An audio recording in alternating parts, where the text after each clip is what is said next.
Hello everyone, it's Sue Cook here. I'm the author of Brain in a Jar, Dementia Prevention and Heavy Metal Detox. And I notice in the media at the moment there's a lot of stuff about paracetamol, Tylenol and all those things having an impact on autism. Well, I never really consider myself to be an expert in things because I think that there's always so much more to learn. However, I can share the knowledge that I have currently. So there is absolutely at least two different types of autism. There is one where people are born like that. It's not pathological. They're very proud to be autistic and they have a very great life. They're not they're not definitely affected by all of this paracetamol thing. And also they find it very, very insulting that that's going on because they're perfectly functioning people. So that's one type of autistic person. Another type of autistic person, and now I'm talking obviously from my own personal experience, and our knowledge and our experience changes all the time. I caveat that. Another type of autistic person is one who wasn't autistic and definitely became autistic after certain medical interventions, and parents will say that with 100% belief, and I believe them. I always believe what people say about how their child is. Parents are the expert. We're the experts on ourselves. So that's two types, right? One who are born like that, very happy being like that. Another, acquired.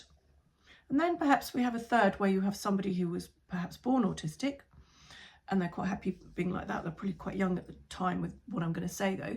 And then they might have some medical interventions which creates a similar problem to those who weren't autistic. So it just kind of gives them worse symptoms.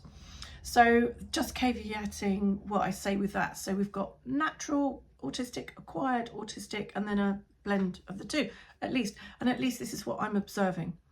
So why does that happen? I've got some notes here, which I'm going to read you. And again, our knowledge is improving all the time. So this will improve and change and evolve over time too. But this is, I think, how it is at the moment. So acetaminophen depletes glutathione, the single most important antioxidant your body uses to detoxify and protect cells. Glutathione is critical during times of immune activation, like after medical intervention in the arm that children get, because it helps clear out byproducts, toxins and oxidative stress. So glutathione is critical during injection time. So right at the moment when your child's immune system is challenged by multiple antigens, adjuvants in vaccines maybe, aluminum, polysorbate 80, formaldehyde and more, their main cellular defense system is being gutted by Tylenol. Make sense? Okay, I'm going to scroll down, there's a lot here.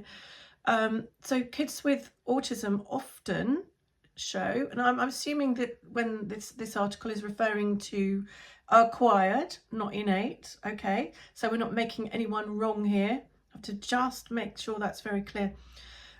Kids with autism often show profoundly low glutathione levels along with mitochondrial dysfunction and high oxidative stress. Now, there are certain things that work really well with our mitochondria. That's coenzyme Q10, glutathione, L-carnitine, things like that.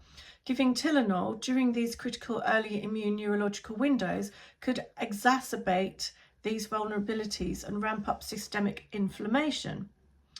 And then there's some sciencing here. A comprehensive narrative review in clinical and experimental pediatrics from 2022 examined data from human subjects and animal models and concluded that early life acetaminophen exposure causes neurodevelopmental injury in susceptible children. Now, susceptible is a really key word here. Strong enough to infer causal effects, including autism spectrum disorder. And I have a link for that. Acetaminophen causes neurodevelopmental injury in susceptible babies and children. No valid rationale for controversy. In 2024 in children, found that nearly all lines of evidence, animal studies, mechanistic pathways, epidemiological associations collectively support a causal link between early acetaminophen use and ASD. That will be your things like Tylenol if that's not clear. A 2009 study highlighted a striking correlation between children who receive Tylenol after a certain jabberoo, beginning with M and ending in MR, showed significantly higher rates of autism compared to those who received ibuprofen. While formerly observational, some clinicians describe this outcome as Tylenol acting like gasoline on a fire, intensifying inflammation during a vulnerable window. Alternative Medicine Review, Volume 14, Number 4, 2009, did acetaminophen provoke the autism epidemic? The mechanism behind the danger, glutathione depletion. Okay, we already know that we need that for detoxing our body, working with the mitochondria, etc. Tylenol metabolism consumes glutathione. Without it, the body can't detoxify oxidative byproducts from injectables or environmental toxins. Content list available. There's more links. Neurodevelopment impact. Studies show early acetaminophen exposure in rodents induces cognitive and behavioural deficits similar to autism. Synergy with vaccine stress. Vaccines inherently stimulate immune and oxidative responses. When paired with glutathione depletion, oxidative stress can damage neurons and immune regulation, potentially leading to regressive autism in sensitive children. So again, we're not talking about people who are born that way. Okay, that's very clear. It's acquired or exacerbated. Tylenol plus vaccination significantly reduced glutathione at precisely the moment neural detoxification was crucial. Countries like Cuba, where OCT, over-the-counter acetaminophen restricted, have far lower autism rates despite universal vaccination, suggesting that it may be a real culprit here. Pediatric playbook, more links. Avoiding Tylenol around vaccination time is important. Use natural methods to keep your child comfortable, such as tepid sponge baths, magnesium, hydration, red light, and rest. I'm just reading out what this article says. Support glutathione naturally through nutrients like NAC, vitamin C, sulfur-rich foods, clean antioxidant-rich diets. Ask questions and demand informed consent. And understand that just because it's common doesn't mean it's safe. Minimize oxidative stress by, that's not a full sentence at the bottom there. So there you go. There is some reasons why this might be an issue, because these drugs that we take to help supposedly our child recover from an injection and things depletes glutathione. And it kind of reminds me actually of E102 sunset yellow, you know, the yellow colouring that depletes zinc from the body. So that's why children's behaviour, this is ancient science, children's behaviour got really bad after drinking colouring full drinks with that in, because zinc is so useful for the body and it's involved in so much. But also, so I've written a book on heavy metal detox called Brain in a Jar. I know that some of you've got that already because people keep sending me pictures. Look, here's my book, which is just great. And that's on heavy metal detox. So that's to help restore things if there's been an issue. And it's neurodevelopment. The book is based for adults primarily.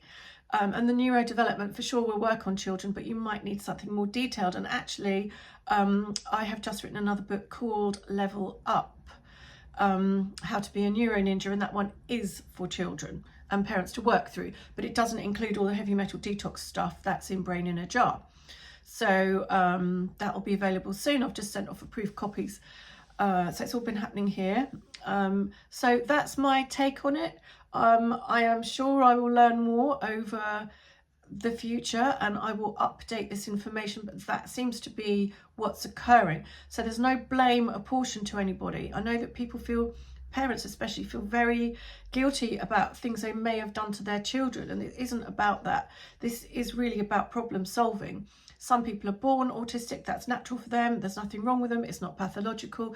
Some people weren't going to be autistic but had damage from injectables perhaps that created these issues that we see, and I've got Brain in a Jar to help you, and also How to Be a Neuro Ninja, which is coming out shortly, to help you. And I know that there's some really good work going on with other colleagues as well around the world to help people dealing with these issues.